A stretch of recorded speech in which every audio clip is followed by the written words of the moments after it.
Welcome back to another Grand Prix. This time we're heading back over to some of the classic races over in Europe. We've got a banger. It's the home of the bulls. It's Austria. It should be a good one. This is always one that people look forward to.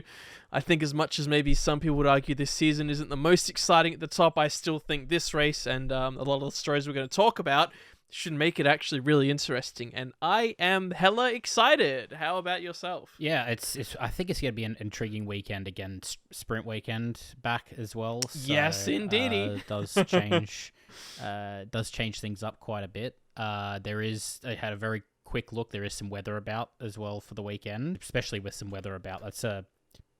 It's an unassuming track. It's what, 10 or 11 corners, or 10 corners. It's only got a handful of corners, and it's basically like a U shape. Really, it's a horseshoe in a way. Yeah, but some of those corners are tricky. It's a tricky one. Yes. Yeah. Yes.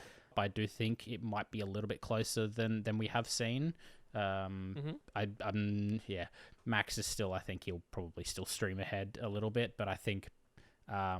Behind him especially, I think it could be very, very close. So as we have seen through the season, sort of drivers and teams coming, closing in a little bit. So I think this will just be another step closer to that. And coming into a string of, like you say, the European Grand Prix races, the circuits, it's if a driver or a team can sort of stamp their authority here, it kind of sets a precedent going forward for the rest of it. So and then we'll go into it. We've got, I guess, a few stories going into this, right? As you say, it is the second kind of sprint weekend. It is under the new format. I just had a look, so fantastic. So no changes there from last time out.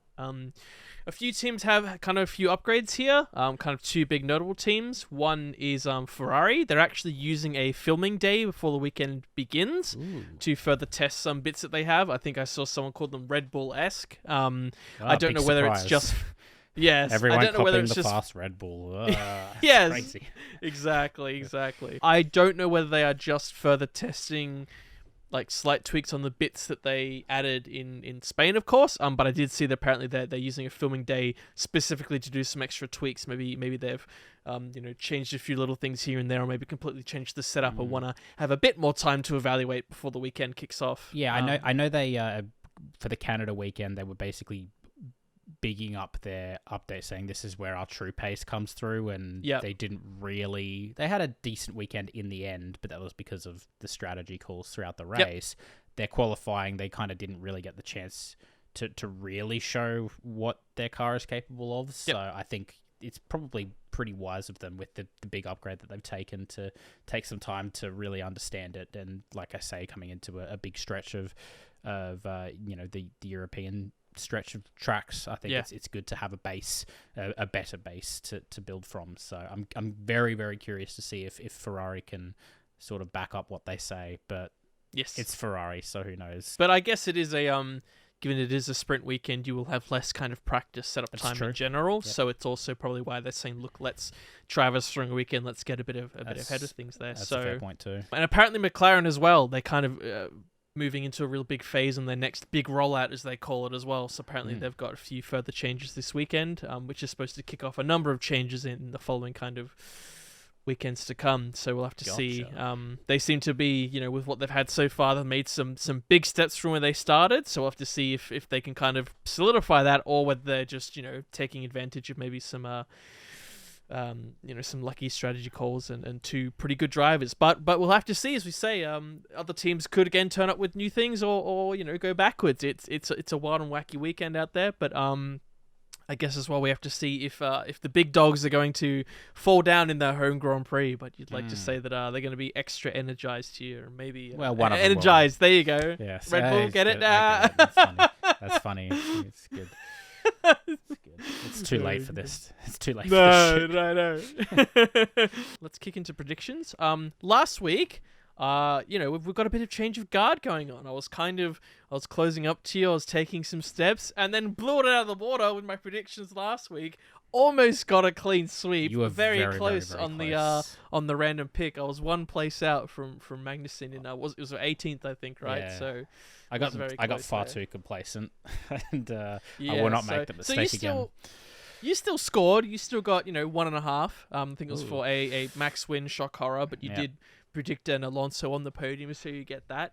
But yes, the Max Alonso Hamilton trio, bang on. I'm not going to ask for an extra point or anything, but I will take the lead that I have gained. So if I can do my math correct, which I have triple checked it this time out compared to last weekend. It was very far off the last time. Yeah. I was like, this doesn't add up as I'm editing.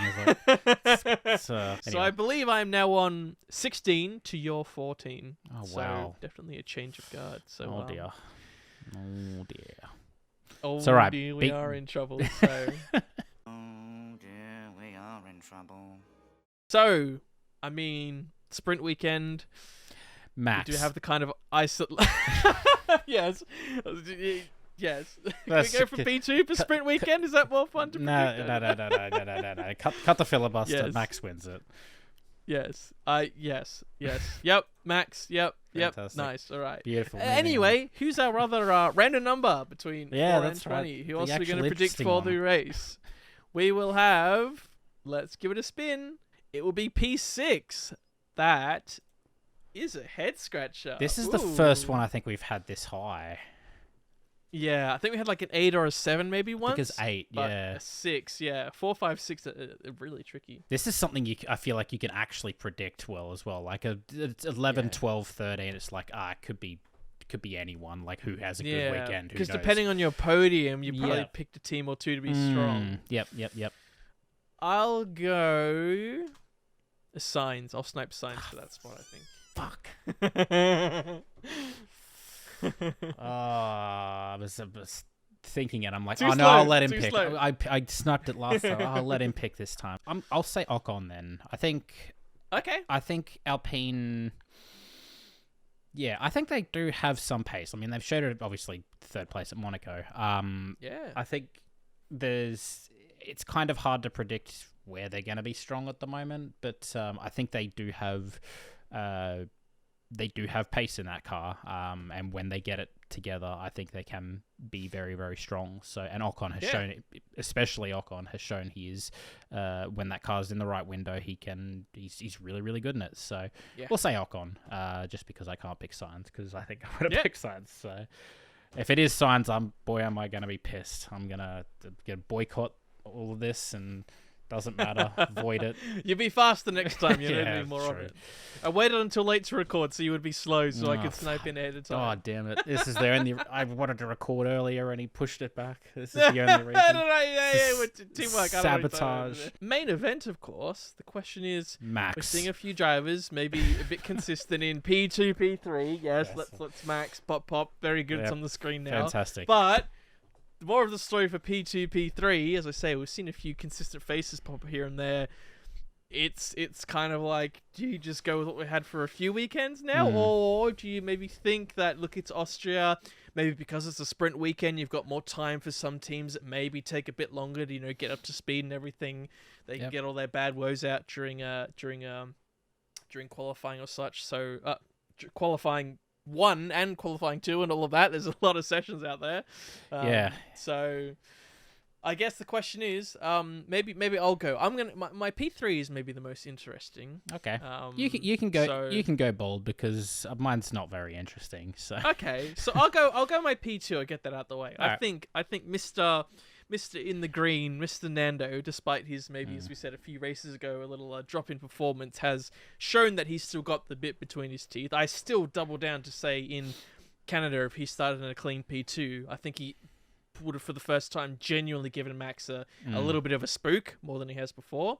Sure. And I see no reason for that not to drop here. I think although the straights do matter here a bit, I still think the type of corners will sort that car quite well myself. Yeah. Well, I guess that's the thing. Like a lot of it, like the straights are important, but I think traction out of the corners is far more important than the actual straight itself. Especially here, it's so important. Turn 1, turn 3 is like, if you're getting good traction out of those corners, it doesn't matter how long that straight is. The traction out of those corners is so important, and Aston has shown they have that. So I think they'll do quite well. But anyway, sorry, go on. I've just sort of cut you off. No, that's all good. I was going to say that's the same reason.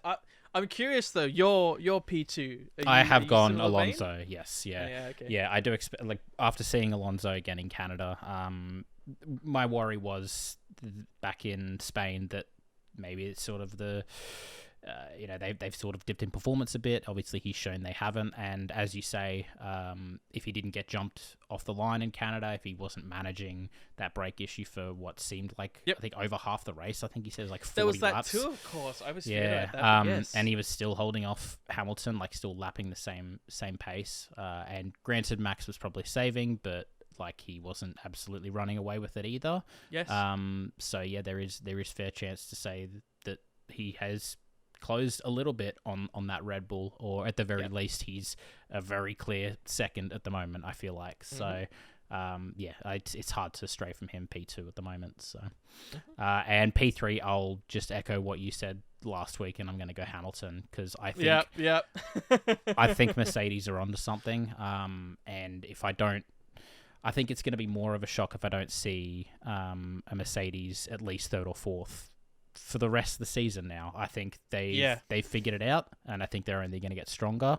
I think there's been a lot of talk about whether or not Aston and Mercedes will actually close on Red Bull by the end of the season. It's possible, given the rate of development, but I still don't think we'll see it for quite a few races, at least not until after the mid-season break. But we'll talk about more of that in our mid-season break podcast, potentially. That's one of the topics I have. So go watch that. And if you have any questions for that, leave them in the comments wherever you're listening/watching. I guess for my P3, the default was to go the same, but I'm like, no. We've told a little tale here. We've looked at a little bit of scarlet red that we've in the past. We've maybe put some dice on, and it hasn't paid off for us. We're coming in here. They can stuff up the sprint and learn from it. They're also taking an extra day to test to film. If there's any time that Leclerc is going to try and show what he's made of, by golly, it's going to be this weekend. Come on, boy. Just once. This one time, you're not going to get more time on the track to figure it out. You're going to qualify not 8th or 9th or 11th. You're huffing some mad copium right now. Yeah, I gotta, if this is the last time I'll go for red. If it works out, then I'm a bloody genius. But I'm leading. I could take some risks. If I'm behind, well, then I gotta go safe, right? So. Fair enough. That is how it works. I'm glad you went risky because I'll relish in the max points that I get for this weekend. Hopefully. Minus the science steal, of course, because he will get P6 now. You never know. That's what I was going to say. You never know. So, no, I think it's fair. I think Ferrari, like I said, they've talked a big game, and they are obviously showing that they're preparing quite a lot for this weekend in particular. So, but I just can't trust Ferrari. I just can't do it. It's not even like in the past where we couldn't trust Ferrari as the team. It's also their drivers now seem we also can't trust them. And it's like we saw in Canada, they seem to be something really strong there when both heads can just get everything together and do it right. And I'm just saying, well, damn it. If they're going to do it, it's got to be this weekend. If they can't do it this weekend, then stuff them. It's 5 years we're coming back. They've burned their one good race strategy for the year. That's it. They're done. Yeah. They don't have another. Should have saved it, damn it. They burnt it on P4, P5. I'm curious to see if things change a little bit, even in that midfield. I think it's always so interesting to see, like, randomly Haas could be up there, or Alpha, like Bottas coming out of nowhere, like, even though he was super struggling, like, he's in the top 10 again. Yes. Okay. I think that's the sort of things you can't really predict. At the moment, we can sort of predict the top 3 or 4 teams. We can get an idea. Everything below them is like, if it's your weekend, it's your weekend. If it's not, it's not. It just feels like it. So, well, I guess one final point I wanted to make, of note, as I was doing some pre-research, pre-reading, apparently Formula 1 for the first time are trialing their new plan to pilot a more energy-efficient system at Austria. Their kind of statement they've led with is they say that F1 can confirm it will pilot a more efficient energy generation system at this weekend's Austrian Grand Prix, delivering an estimated 90% carbon reduction of the operation of the paddock, pit lane, and F1 broadcast area in comparison to last year's Austrian Grand Prix. That's sizable.